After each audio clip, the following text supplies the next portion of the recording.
Hello, welcome here. Today we're going to do a live stream with Matt, who's going to be watching Star Trek The Next Generation Series 1, Episode 1 with me.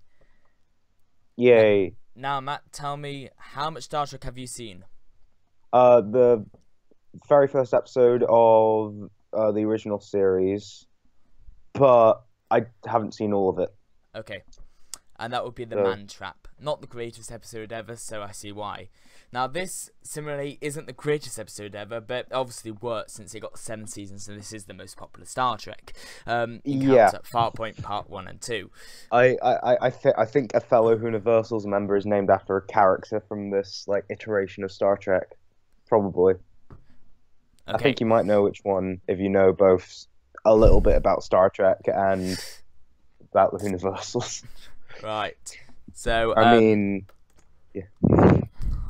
Yep. Right. So, shall we get started then? Yeah. Don't see why not. Is yours loaded? Are we just gonna see the first episode? Or the Well, first part, it's all or both? one connected because they're always broadcast as one. It's just because it's a feature-length episode, like the TV movie, as that was originally a pilot. It's done like that, but they just call it parts 1 and 2. But it's just one big episode. There's not really a different. There's not really a point. It's just point of splitting it. It's just one big thing. Right. So let's begin. Are you ready? Yep. Okay. 3, 2, 1, go. There we go. So are these are all the planets model shots? Because No. they look too good to see. They are CGI, but 1987 CGI was rubbish for Doctor Who, but because this was big budget American show, it looks quite good. Oh. I didn't. The final frontier. But I thought it would have still looked a little, just a little rocky. Well, this model shot we see now, the Enterprise, that is a model, so that's why of Doctor Who got the distinction of the first full CGI titles, because only a section of this was CGI. That model still looks CG to me. Really? Like it. Yeah, Well, it was looks a bit model. CG. Maybe you're just so used to looking at CG, I don't know. Or maybe it's just a bit of... I think so. Isn't this one of the main things that Patrick Stewart is mainly known for? Before this, he only did theatre, and he wasn't very well known. This was his big breakout role. Oh, this was his breakout. Oh, yep. Cool. John DeLance as Q. Yep. Got it. Just yeah. Sorry, the Bond fan in me jumps out as well. Well, Q. Well, Q in this is one of the greatest characters. He appears in Next Generation, Deep Space Nine, and Voyager. Only one episode of Deep Space Nine because Captain Sisko punched him. So there you go. Everyone knows if you get punched, you never appear in the show again. Yep. Isn't it? A starbase built there by the And in the background, you can hear the original theme from the Next Generation that was unused because they only changed it at the last minute. So in all the incidental music, it's still there. And the bridge. I'm still somewhat in awe of its size and complexity. Oh, it looks nice. Yep. Looks like a hotel lobby, but in several key positions, it's quite It nice. looks like if classic Doctor Who had a bigger budget. Yes, it does. Classic Doctor Who around that time had a bigger budget. If Earth Age ever happened, it might have looked something like this, just a bit rubbish. Yeah. Sneak. To seek covertly. To go stealthily. To slink. Slither. Glide. Data. Say anything to him. He's essentially American Crichton now. Yeah, well, 1 year before Crichton this was. So, Crichton was a parody of him. 1 year before Crichton's first appearance, but 2 years before Crichton became a main character? Yeah, before Robert Llewellyn. Before Robert Llewellyn. Yeah, so Crichton was a parody of Data. Which is why... Oh, was he? Yeah, Crichton was a parody of Data. It registers as solid, Captain. Or an incredibly powerful To be honest, I'm not surprised. But if we collide with Because polymorph exists, and that's brilliant. One of the greatest parodies of Star Trek was Gunmen of the Apocalypse in Series 6 of Red Dwarf, which was a direct parody of an episode called A Fistful of Daters, which was a Western episode in the holodeck the year before from Next Generation. Okay, I that looks like a bunch of floating matchsticks to me. Okay, that was a good effect. Yeah. That looked seamless. Yeah. There you go. Q. Thou art notified that thy kind have infiltrated the galaxy too far already. I'm already enjoying this more than time than Rani. Q is essentially God, by the way. Okay. And Star Trek is written by a massive atheist. Do you mind identifying what you are? That does look a bit rubbish there. Yeah, Yeah. but it doesn't look embarrassingly rubbish. Yeah. It's better than Mel in Time in the It's Rani. basically. Oh yeah, the blue screen. Yeah. Oh. So here we go, we've got Q here, dressed up as an American soldier trying to intimidate Picard, because Picard has this higher value of human life from the future. Yeah.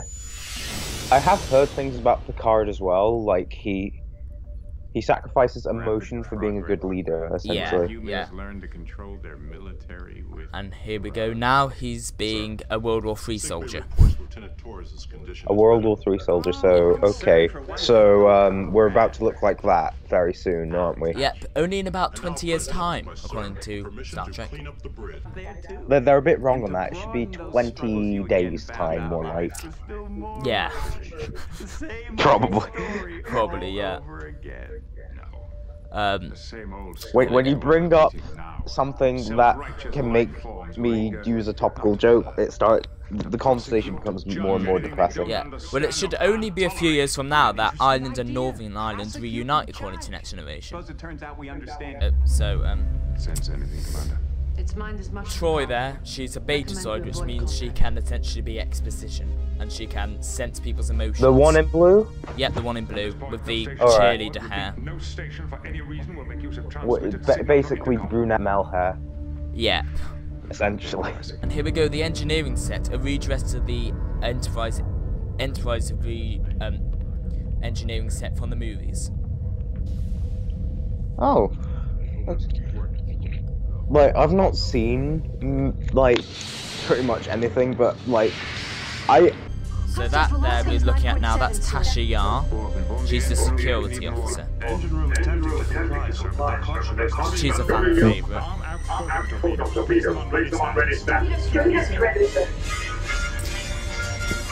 So what kind of cameras did they use? Because it looks like they're filming, like, it looks like film, actually. Yeah, but they filmed it on like film. A picture of film. They filmed it on film, so that's why you can get HD, the HD remaster, which we're looking at now, which is what's great.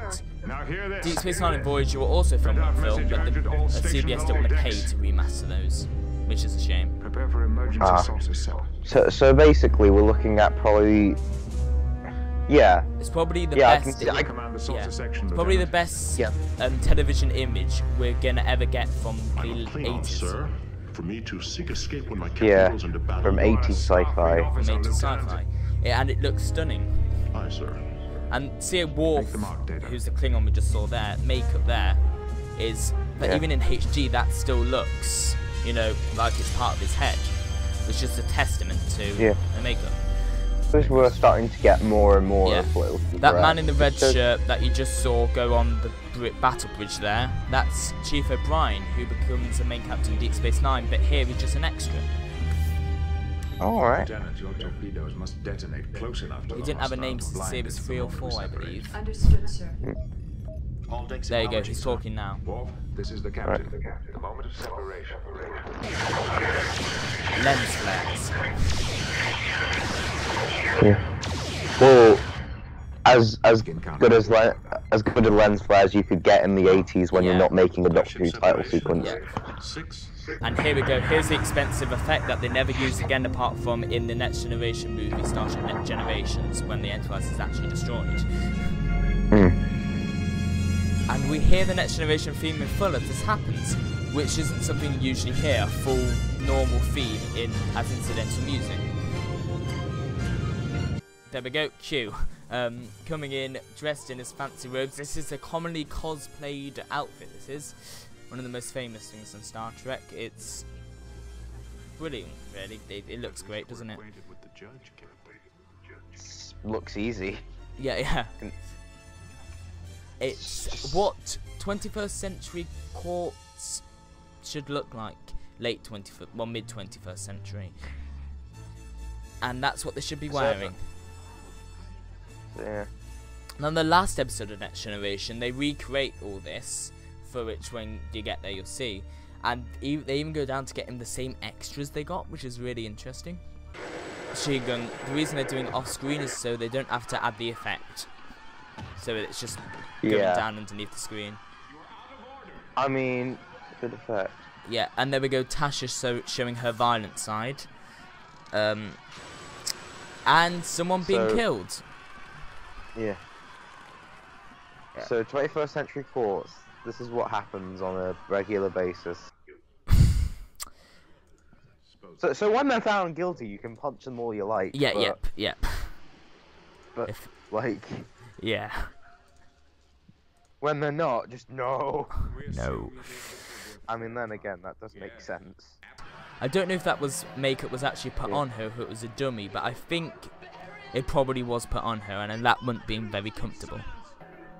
Yeah. I mean, right there, I already like her. She's already my favorite character. Well, a lot of people really do like her. Bad, but... Yeah. Well, a lot of people, she is a fan favourite. I can see why. Yeah. The actor looks familiar. Yeah, John Delancey. He was in Torchwood Miracle Day. Playing who? He was played Alan Shapiro. Oh. He might have been in something else. Sorry. Yeah. Well, he's in lots of things. He's a really famous actor. Oh. So. Oh. Yeah. Yep. Miles O'Brien talking again. Brilliant character. Doesn't have much character here, but it wasn't originally supposed to become a character, really. And that is a brilliant model shot there. Why does it look so pretty? Why does it look so pretty? Because it's American. And there is Will Riker, our first officer. Wait, doesn't that guy have a beard later on? No. Oh yeah. Will Riker does. In series 2 onwards, he got a beard. Now this is quite a bit like The Beast Below, actually, in its plot. Which I don't know if that's a good thing or a bad thing. And it looks like, and that like shot looks like kind of what and here's the most annoying Star Trek character ever made. Here we go. Wesley Crusher. He's essentially Star Trek's Adric. I was thinking of that. Yep, that is him. He's the boy genius. Oh. And that's the Dr. Crusher there. I notice these aliens. Notice these aliens don't look very alien, except the fact they have a towel around their head. You can tell if you have a towel around your head, that means you're an alien. That looks like something classic Doctor Who would have actually done there, which is, you know. I think the original plan was for Picard to actually be Wesley Crusher's father, but they scrapped that quite early on.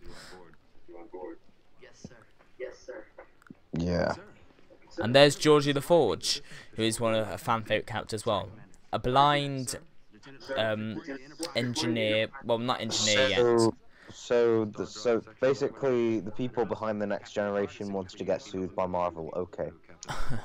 They wanted to make the cast as diverse as possible, really. A Klingon in there, because Klingons are now allies with them. So they wanted to make that very different from the original series. And the new beaming effect. There we go. Which they keep until sometime in Voyager, I believe, when they change it. Make it so, that becomes his catchphrase, by the way. What does? Make it so. Right. When will I start hating it? Season 4 maybe. Right. But yeah, it becomes this thing. I'll see if your prediction's correct. There's a great moment in Star Trek Generations, which is the first film they did, where he storms off the bridge angrily shouting "Make it so," because his family have just died, off screen of course, and they use that as sort of to try and make someone laugh while there's such a dark moment going on. And here we go, another piece of bad writing. Riker has to be kept up to speed with what is happening on screen through a video montage. So it's a clip show episode within a normal A episode. bit like that, actually. But it's just Riker. That's a bit problem with bringing Riker in halfway through. Is that he has to be filled in with what's happened, which we already know was. Also looks a little scared. Yeah. Well, not scared, just determined or whatever. Yeah. Concentrating. I don't think he expected a weird godlike creature to appear.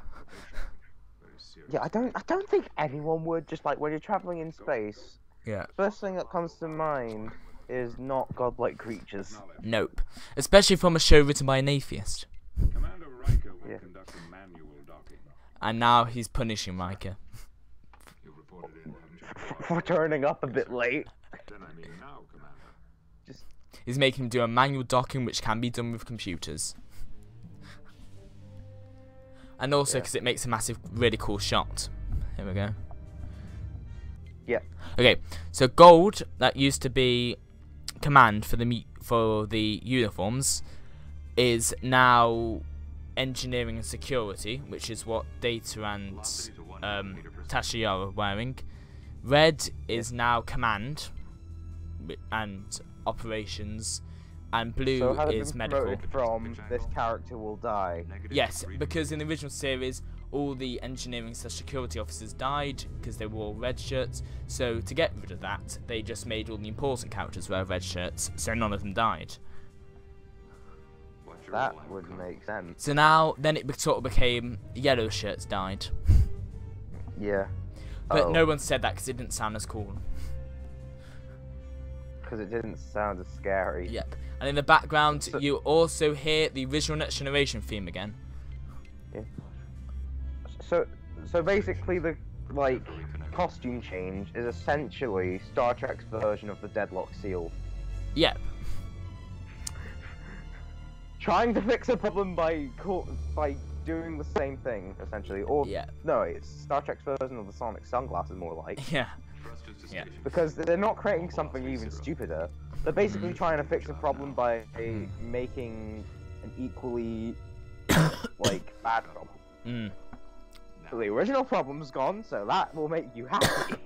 Card lecturing Riker about how to be a first officer. Probably because he looks a bit like a baby, as they said. Yeah. Or first of all, don't be late to the job. Yeah. Having been a first officer yourself, you know that You arrived a bit late to be. Now, I'm one of those people who doesn't really like Riker. I find him a bit annoying and like he knows the best. But Picard comes to really like him, mainly because the two characters have to get on, because that's one of the rules of Star Trek. Two characters And, that don't really see eye to eye have to yeah. get on. The rules of Star Trek is all the main human characters and Federation characters have to get on. And there can't be any conflict between them, because that means we're not in a utopian future. So drama is really difficult, so they bring in lots of aliens, which are the bad guys, and then start seeming a bit racist at some points. And there we go, Dr. McCoy from the original series in old age makeup. But at your age, sir, I thought you shouldn't have to put up with the time and trouble of a show. This is just so they could get a cameo in, essentially. Sir? Somehow he's got really, really southern If that subject troubles with his accent. troubles me. What's so damn trouble? Oh, and we do get another alien stereotype in this scene as well. How old do you think I am anyway? 137 years after, according to Starfleet records. Explain. How you remember that so exactly. I remember every fact I'm exposed to, sir. I don't see no points on your ears, boy. There you go, alien stereotype there. No, sir. And the reason they pronounce it data, not data, is because Patrick Stewart was the first one to say it. And since he's British, they went with that. They are. Damn, Annoying. Which is, you I know, thought you were going to say that's how the actor said it, because then I'd be like, Star Trek is essentially Doctor Who, isn't it? no, it's just Patrick Stewart. Right. He said it, data. And the rules in Star Trek was the first person to say it is how it's pronounced. That is a pretty good rule. And there's his fish tank there. It's a very cool looking fish tank. 'cause Space they're in fish tank. Yeah. space future fish tank. It's not till Enterprise that the pet actually becomes a massive priority, where Captain Archer gets a dog, a beagle, and it becomes sort of like a main character. This is a very awkward situation here. So we've already got Ice-X, so... Yeah. They used to go out, and they don't anymore. Oh. Picard has no idea. Yeah, he's just like... No, I don't know what you mean. Wait, is she like a different species? Yeah, she's a betazoid. She's half betazoid, so that means she can sense people's emotions. A full betazoid can read people's minds. So she could be exposition, but not give too much away that the plot's already been done. But then it does get a point where you have a Romulan on the view screen, and she says, "Oh, he might be untrustworthy," and you think, what do you think is Romulans are like the bad guys. Wait, so she can sense people's emotions? Yep. So she's essentially a regular human being, but with heightened, like a heightened sense. She's Mel if she was a superhero. Yeah. She's very similar to Mel, except she doesn't have the high voice and has a Greek accent. And here we go, the holodeck. So basically, this is what, like Better Than Life? Yeah, essentially, it's okay. It's a room that's only about, say, a size of a big lounge, and then it uses weird holographic imagery to make it look like you're walking around, and you can go around, and they have loads of stories just in the holodeck, which are fine at first, but by the time you get to Voyager doing them, they get very tiresome, because in the late 90s, 10, 11 years after this, and they're still doing the same thing, but it did mean they could do any story practically at any time, any place. Essentially, this concept of Doctor Who on Star Trek, just in the holodeck. But the amount of times the holodeck would break or go wrong, or that a character in there will become sentient, is rather remarkable. Data's nickname by Riker is Pinocchio, which he never uses again. So many things they set up and never use again. I know. It's because mainly this was written by a writer from the original series who was pushed out because, she was a writer from the original series and the new staff wanted to take over. So lots of stuff she set up was never followed through. Yeah, this is why reboots are kind of iffy. When you try to reboot something, rather than having it naturally form, you get weird jarry bits. Now that moment is gift a lot there.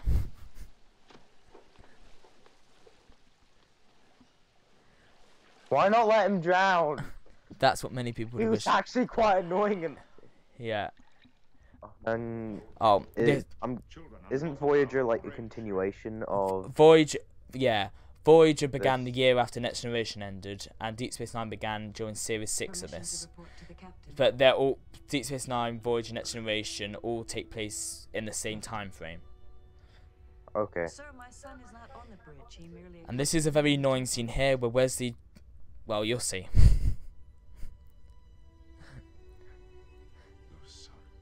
So you can see here, this is what was originally, it was supposed to originally turn out that Picard was Wesley's father, so that's why it's your son.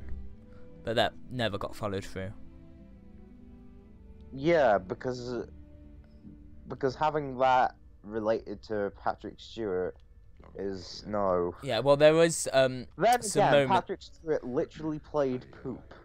Yeah. Recently. Yes. That isn't a film I intend to watch, and I don't think I'm ever going to watch that. But here we go. Annoying shit where Picard lets Wesley onto the bridge now, and let's just see what happens. Now beware, he's like an Adric type, know-it-all, boy genius. However, Adric, so this will be. Yeah. Basically, all I've seen of Adric is Megapolis and Earthshock. He's already touching the floor, Picard.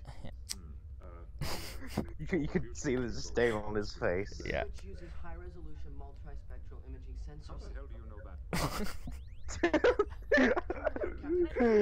I already love Picard. Yeah. Get off the bridge, both of you. The son tried to tell you. And Q's back. Savage life forms never follow even their own rules. Dramatic music. So, oh yeah, Q's in this episode. Yeah. That was the, like... An ad break. Oh, an ad break? That's where an ad break would fit in, yep. So that's why it faded to black. I thought that's what the end of the episode was. I must be mistaken. No. There some like 4 ad breaks an episode, because this is 2, there were 8 ad breaks, so that's how they did it. Because this, we're over halfway, we've only got 19 minutes left now. Medical team's already preparing to beam down, Captain. Okay. 19 minutes left. Yep. When was the cliffhanger? The cliffhanger, there wasn't really a cliffhanger, I don't think. This it was, well, this, just have a look, what was that? About halfway through, the end of halfway through, end of where the first part would be was that scene with Dr. McCoy. There we go, Data just gets back up.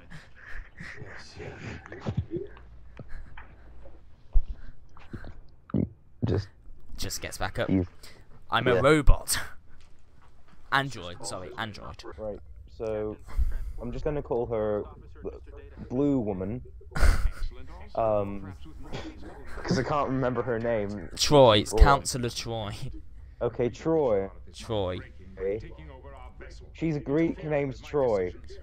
Greece went to war with Troy in the mythology. Yeah. Her name's Deanna Troy.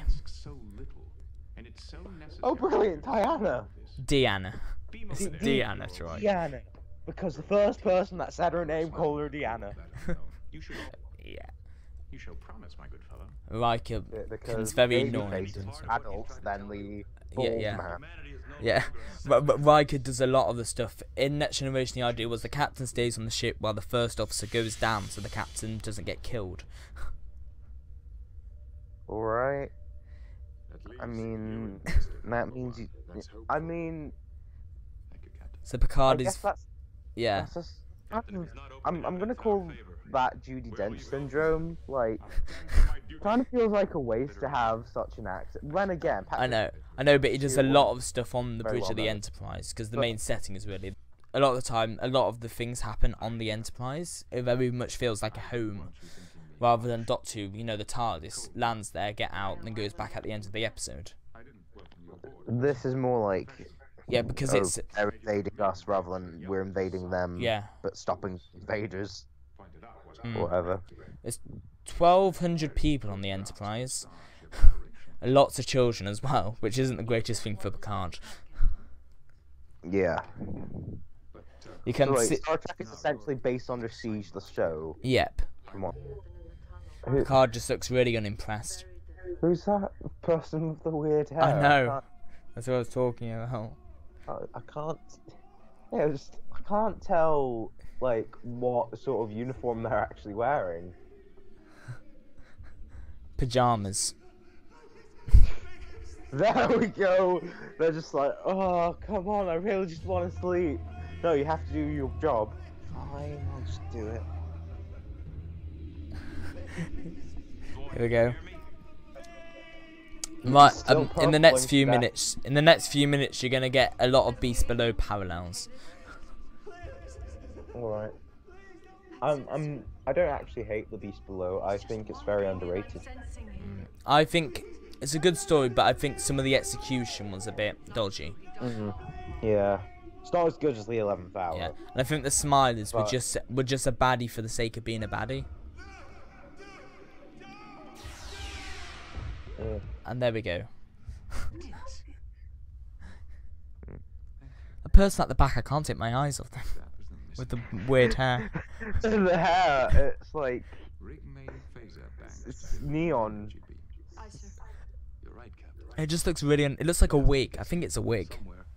in this galaxy there could exist creatures able to convert energy into matter. Yeah. And into specific... Oh, they just stood back. Just walked backwards because the regulars coming in.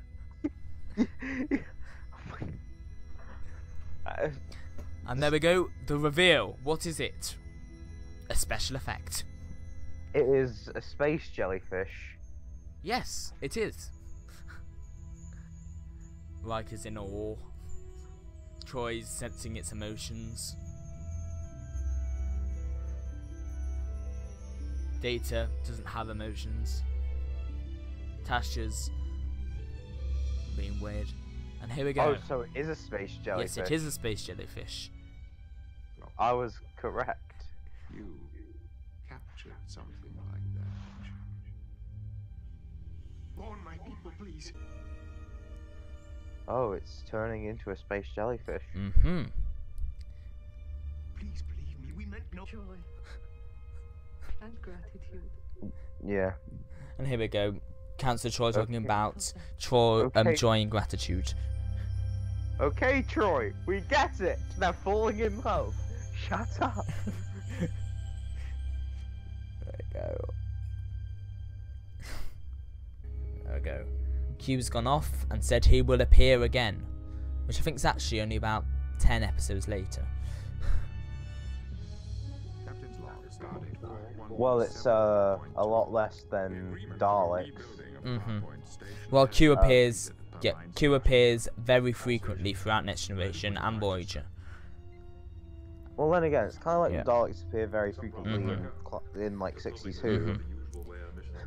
Oh, And I guess more Who now, but I'm sure most will be much more interesting. then again, different formats for different shows. And here we go, the ending. See what's out there. And you can hear the original Next Generation theme in the background as well.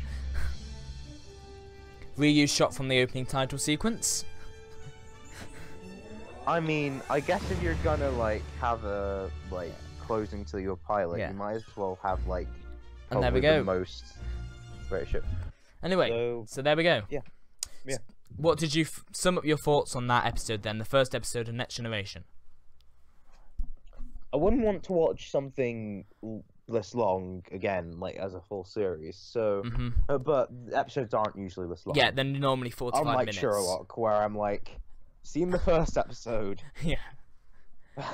Yeah. I had a little something to watch the rest of it. But nope. Next Generation, Deep Space Nine, Voyager, and Enterprise, and soon Discovery. All their pilot episodes are an hour and a half. That's alright. And that's what you got with the TV movie as well. So. Yeah. There are lots of parallels there to the TV movie in terms of its format and how it was made. Except this was, I guess, better. I mean, yeah, well, this is better written. The TV movie's plot, I would actually call bad. Yeah. I mean, it doesn't make much sense. Only when you think about it. With this, I wouldn't call it good nor bad. I would call it existent. I would call this like, I don't know, like. Well, let's think of the plot of this. So Q charges the human race for being barbaric, which Picard said is no. So he sends them to Farpoint Station to deal with this thing, and it turns out that this weird space jellyfish, Picard wants to shoot them, but because Q has said they have to be nice, they decide to free them, and it turns out two space jellyfish are in love, and there you go. That's the plot of this episode essentially.